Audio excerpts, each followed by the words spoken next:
दोस्त खोजना है। और फिर खोज के बाद जब दोस्त समझ में आ गया है तो उसको स्वीकार करना है।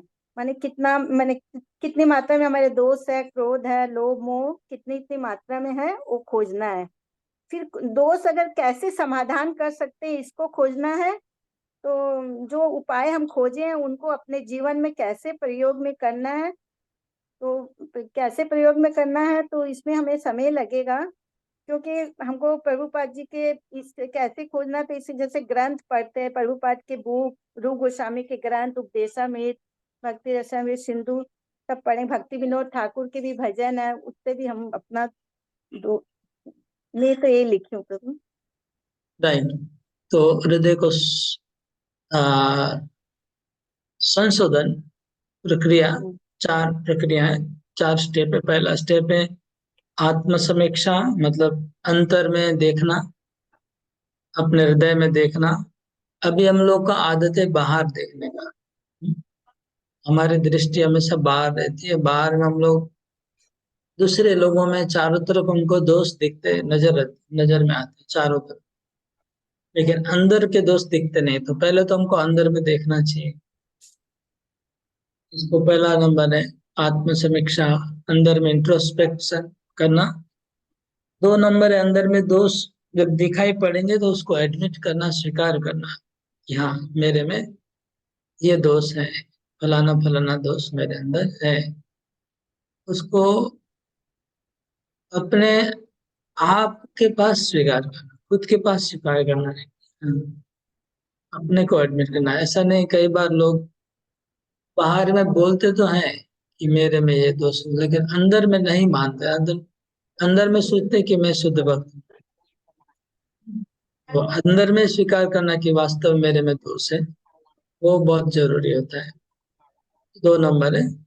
3 नंबर में हमें जो दोष दिखाई पड़ रहे हैं उसका संशोधन करने के लिए शास्त्रों से शिक्षा लेना, व जो वरिष्ठ वैष्णव है, उन्नत डिवोटी है, उनसे शिक्षा लेना और फिर उन शिक्षाओं का जीवन में प्रयोग करना। वो 4 नंबर स्टेज है। प्रयोग करेंगे तब हृदय साफ होगा और दोष निकलते हुए हमको नजर में आएंगे, ये दोष निकल रहा है मेरा, दिखेगा। और फिर दूसरे दोष प्रकट होंगे, फिर उसको दूसरे दोष को फिर प्रक्रिया चालू करेंगे। इस तरह की प्रक्रिया चलती रहेगी कंटिन्यूस। ओके, ये था 37 नंबर। हाँ, 38 नंबर क्वेश्चन और कोई पढ़िए नेक्स्ट। हाँ, इसका खाता में लिखा हुआ है 38 नंबर क्वेश्चन, सदानंद गिरधर पढ़िए। हाँ, हरे कृष्णा प्रभु। मैं इंग्लिश में लिखा है तो मैं इंग्लिश में ही पढ़ता हूँ। गिव 3 एग्जाम्पल्स ऑफ वन संगदास नॉट कोऑपरेटिंग विथ अनदर संगदास। तो इसमें एग्जाम्पल के तौर पे तो एक भक्त वृक्ष का लीडर जो है वो दूसरे भक्त वृक्ष के लीडर जो है वो दूसरे भक्त वृक्ष के जो डिवोटीज है या मेंबर्स है जो नया आया है उनको अपने भक्त वृक्ष में लाने का प्रयास करना। हाँ, पहले क्वेश्चन को हिंदी में बोल देते हैं एक बार। एक संगदास दूसरे संगदास के प्रति नॉन कोऑपरेशन, असहयोगी होने के कुछ एग्जाम्पल दिए। ये प्रश्न क्या है, हिंदी में पढ़िए। प्रश्न क्या है? यही वाला, हाँ यही सर। एक सहयोग न संगदास देने के 3 उदाहरण दीजिए। एक संगदास दूसरे संगदास से नॉन कोऑपरेशन करने का एग्जाम्पल है ना। यस, इतने 4 सहयोग न एग्जाम्पल, देने के 3 उदाहरण दीजिए। प्रभु जी 3 उदाहरण है। 3 उदाहरण। ओके, तो एक उदाहरण सदानंद गिरधर को बोलेंगे आप। 3 उदाहरण, कितने आपके पास उदाहरण है, बोलिए एक एक करके। हाँ, एक तो एक संगदास जो है वो दूसरे भक्त वृक्ष के मेंबर्स को अपने भक्त वृक्ष में लाने का प्रयास करना और अपने मेंबर का काउंट बढ़ाने के लिए दूसरे वहां से ये करने का प्रयास करना, खींच लेना, हाँ खींचने का। तो और दूसरा है कि अगर एक दूसरे भक्त वृक्ष से हमारे भक्त वृक्ष में अगर कोई ऐसे आ जाता है, तो बिना उसका जांच पड़ताल किए चुपचाप उनको एक्सेप्ट कर लेना। क्या कि उनको उनको लगता है कि हाँ ठीक है, वो हमारे भक्त वृक्ष में आएंगे, हमारा नंबर ऑफ मेंबर्स ज्यादा रहेंगे, यही सोच के उनको उसको इन्वेस्टिगेट नहीं करते हैं, उसको पूछताछ नहीं करते हैं कि क्यों आना चाहता है ऐसा। और तीसरा है कि अगर कोई जैसे मेरे भक्त लिस्ट में अगर कोई डिवोटी है जो मेरे कोई कारणवश, कोई जेन्युइन रीजन की वजह से मेरा भक्त वृक्ष छोड़ के दूसरे कोई भक्त वृक्ष जाना चाहता है, क्योंकि हो सकता है घर उनका नजदीक में होगा या उनको टाइमिंग सूट नहीं कर रहा है, तो मैं अलाउ नहीं करूंगा, नहीं तो भक्त वृक्ष उनके जो रिलेटेड भक्त वृक्ष से बात नहीं करूंगा, क्योंकि वो मेंबर का फेवर में नहीं करके मैं अपना भक्त, जो भक्त है उनको पकड़ के रखने का प्रयास करता हूँ। तो ये 3 पॉइंट। गुड, अच्छा, तीनों एग्जाम्पल अच्छा है। इसके अलावा कोई दूसरा कोई एग्जाम्पल किसी को बोलना है तो बोल सकते हैं। तीन को छोड़ के रिपीट नहीं करेंगे, कोई रिपीट नहीं करना है। प्रभु इसके जी, अलावा मैं कुछ होना चाहिए तभी बोलिएगा। हाँ, बोलिए। प्रभु 39 में मतलब 4 उदाहरण दीजिए जो मतलब पॉजिटिव, मतलब संगदास नहीं, सहयोग कर रहे अभी नहीं, अभी हम तो अभी 38 में है, 38 भूल चल रहा सकते है।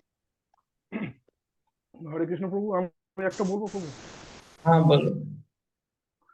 প্রভু হচ্ছে অন্য সঙ্গদাসের এলাকায় চাঁদা তোলা বা ভগবত গীতা বিতরণ করা, অথবা অন্য সঙ্গদাস আপনার এলাকায় চাঁদা তুললে বা বই বিতরণ করলে কারণ জিজ্ঞাসা না করে অন্য সঙ্গদাসের সঙ্গে ঝগড়া করা। अरे बोलो।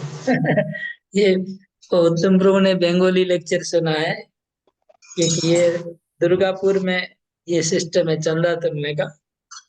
ये आप लोग को पता नहीं है, तो दुर्गापुर में कोई प्रोग्राम होने से चंदा तुलने का सिस्टम है। तो चंदा तुलने का कंपटीशन होता है। एक ही दुकान में दो संगदास चंदा तुलने चले जाते हैं, तो उसमें नॉन कॉपरेशन या गीता वितरण में भी एक ही जगह दो जन गीता वितरण करने चले गए, तो वहां नॉन कॉपरेशन होता है। वही दो एग्जाम्पल तो मिस्त्री पू ने दिया। और कोई एग्जाम्पल किसी को देना है जो अभी तक बोल दिए इसके अलावा?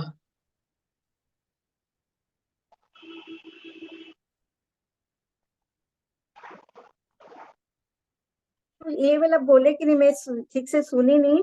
जैसे 2 क्लास चल रहा है और उसके सदस्य यदि वह क्लास छोड़कर दूसरे संगदास के क्लास में आते हैं, तो संगदास को खुशी होती है कि मैं अच्छा, और उसको बहुत ज्यादा आदर देने लग जाता है, और बहुत ज्यादा आदर देता है, उसको सम्मान देता है कि हाँ बहुत अच्छा हो गया तुम मेरे हाँ क्लास में हाँ, आए। ये बात बोल दिया सदानंद को। अच्छा, हाँ, अच्छा, मैं ध्यान नहीं दी थी। हाँ, एक एग्जाम्पल और है कि जैसे मंदिर में कोई भक्त आया है, ये दुर्गापुर का एग्जाम्पल है।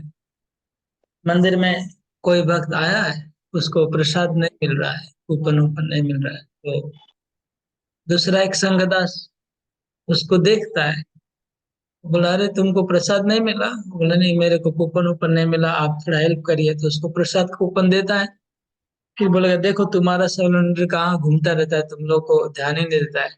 मैंने कूपन नहीं था, तुमको आज खाना ही नहीं मिलता, तुम हमारे क्लास में आ जाओ। मतलब थोड़ा फेवर करके फिर अपने ग्रुप में खींच लेने का। ये भी एक नॉन कॉपरेशन का एग्जाम्पल है। हरे कृष्ण सम श्री माधवी असित वाचन की। ओ, अपना ऑडियो बंद हो तो ऑडियो ऑन करो, ऑडियो ऑन करो। असित कोठारी प्रो का ऑडियो बंद है, उनको आता नहीं, ऑडियो ऑन नहीं किया अभी तक। ठीक है, नेक्स्ट क्वेश्चन 39 पढ़िए कविता माता जी। हरे कृष्ण प्रभु जी, दंड प्रणाम। ऐसे 4 उदाहरण दीजिए जहाँ एक संगदास दूसरे संगदास को अच्छी तरह से सहयोग कर रहा है। तो पहला उदाहरण प्रभु जी आपने जो बोला वही मैं लिखी हूँ। कहीं दूर पर एक मेंबर अपने संगदास को नहीं खोज पा रहा है, तो दूसरा संघदास प्रसाद पाने में उसका हेल्प करके उसका सहयोग करता है। और दूसरा है, एक संघदास द्वारा प्रोग्राम में आमंत्रित होने पर दूसरा संघदास प्रोग्राम को आगे बढ़ाने में या इंटरेस्टिंग बनाने में सहयोग करता है। तीसरा, एक मेंबर को अगर दूसरे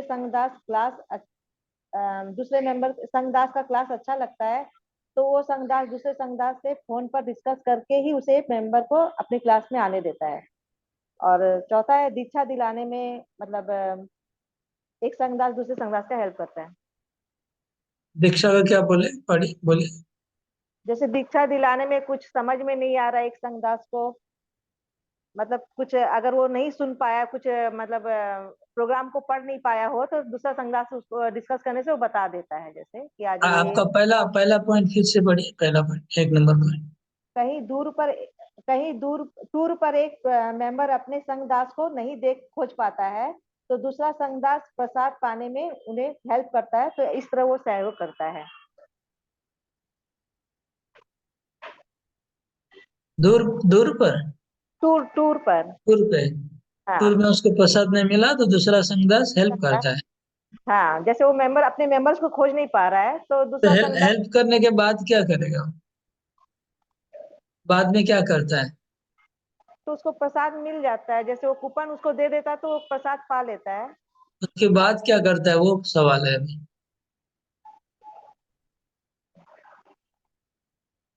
उसके बाद में तो असल खेला होगा, वो कोऑपरेशन करता है कि नॉन कोऑपरेशन करता है? उसको सहयोग कर रहा है प्रभु जी, उसको जैसे मतलब वो कूपन दिला के उसका तो सहयोग कर रहा है ना। और सहयोग नॉन कर लिया, सहयोग तो ठीक है। हाँ इसके बाद 2 चीज कर सकता है वो। अगर वो नॉन कोऑपरेशन करेगा तो उसको ये बोलेगा जैसे मैंने बोला हाँ अभी। हाँ हाँ और अगर कोऑपरेशन करेगा तो उसके संगदास को बाद में बोल सकता है कि तुम्हारा एक मेंबर इधर उधर अच्छा भटक रहा था, तो मैंने उसको प्रसाद दिया है, तुम देख लेना। समझ अच्छा। रहे हैं? हाँ हाँ सही। ये कोऑपरेशन हो गया। ये कोऑपरेशन प्रसाद खिलाने के बाद संगदास से बोल सकता है, तब वो संगदास का कोऑपरेशन हुआ। समझ रहे ना? अच्छा अच्छा वो संगदास से बोलेगा कि तुम्हारा मेंबर भटक रहा था, वो प्रसाद नहीं मिल रहा था, हमने अरेंज कर दिया है, तुम देख लेना। ये कोऑपरेशन हुआ। और कुछ नहीं बोला और उस मेंबर को अपने ग्रुप में खींच लिया तो नॉन कोऑपरेशन हुआ। तो ऐसा 39 नंबर। 40 मतलब लास्ट क्वेश्चन। कौन पढ़ेंगे? आ, किसके पास लिखा हुआ है? हम बोले प्रभु जी, हरे कृष्ण। हाँ पढ़िए पढ़िए। हाँ, हरे कृष्णा प्रभु जी। बेनिफिट्स और डाउट्स का क्या अर्थ है, उदाहरण सहित समझाए। आंसर, अगर हम अच्छा संदेह करेंगे तो उसे कहते हैं बेनिफिट ऑफ डाउट। उदाहरण, अगर दो भक्त आपस में बातें कर रहे हैं और हम सोचेंगे कि ये हमारे बारे में बातें कर रहे हैं और हमें देखकर हंस रहे हैं तो यह संदेह है। पर अगर हमें यह सोचना चाहिए ये लोग अच्छी भक्ति की बातें कर रहे हैं तो हमें हमारा संदेह दूर हो जाएगा। 2 नंबर, हम यात्रा में जाते हैं और संघदास जो यात्रा का लीडर है उन्हें प्रणाम करके हरे कृष्णा बोलता है, पर लीडर ने कोई ध्यान नहीं दिया तो हम सोचते हैं कि वह मेरे प्रति नाराज है, क्या मेरे को देखा भी नहीं और हरे कृष्णा भी नहीं बोला। पर हमें यह सोचना चाहिए कि यात्रा का जो लीडर है वह बहुत टेंशन में है, उनके ऊपर बहुत जिम्मेदारी है, अतः उसने ध्यान नहीं दिया और अपने मन को इस तरह समझाना चाहिए, नहीं तो भक्ति में बाधा आएगी। 3 नंबर, अगर भक्ति रसामृत में या कोई बुक में कोई लाइन गलत लिखी गई है तो हमें प्रभुपाद पर संदेह नहीं करना चाहिए। हम यह नहीं सोचेंगे कि प्रभुपाद जी ने ये बातें क्यों लिखी। हमें उस समय अमेरिका में प्रभुपाद जी जो इंग्लिश बोलते थे उसको वहां के लोग ठीक से समझते नहीं थे, तो प्रभुपाद जी जो कहते थे उसको रिकॉर्डिंग करके टाइपिंग किया गया और फिर प्रिंटिंग किया गया था।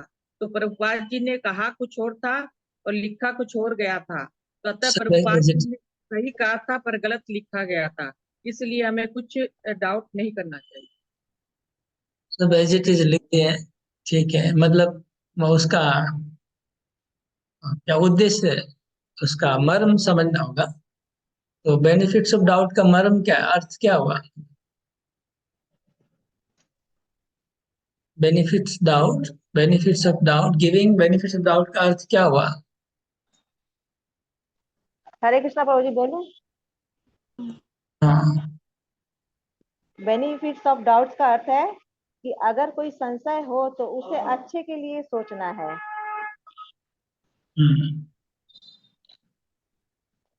बिना मतलब बिना समझे किसी के कुछ संदेह नहीं करना चाहिए हमें। हाँ, अगर कोई हाँ, नहीं हुआ, नहीं संदेह नहीं करना चाहिए, तो संदेह करना है बेनिफिट्स डाउट में। हरे कृष्ण प्रभु जी। हाँ बोलिए। प्रभु जी, बेनिफिट्स ऑफ डाउट मतलब संशय या अनुमान के ऊपर भित्ति करके किसी को क्लीन चिट देना, मतलब उसके बारे में गलत नहीं सोचना। शुरुआत में हमको हाँ उनको ये और फिर बाद में राइट उसके बारे में पता लगाना। राइट। मतलब अगर कुछ गलती दिखाई पड़े, अगर कहीं पर भी कुछ गलत दिखाई पड़े, सुनाई पड़े, तो वहां पर हमें बेनिफिट्स ऑफ डाउट, वहां हमें संदेह, अनुमान करना चाहिए कि हो सकता है ऐसा ऐसा होगा, है बेनिफिट्स ऑफ डाउट किसी भी केस में। पहले एक पॉजिटिव अर्थ अनुमान करना चाहिए, बाद में वेरीफाई करके आप ठीक कर लीजिए। डाउट ओके, क्लियर हो गया, कंप्लीट। 40 प्रश्न पूरा कंप्लीट हो गया। हरे कृष्ण। अभी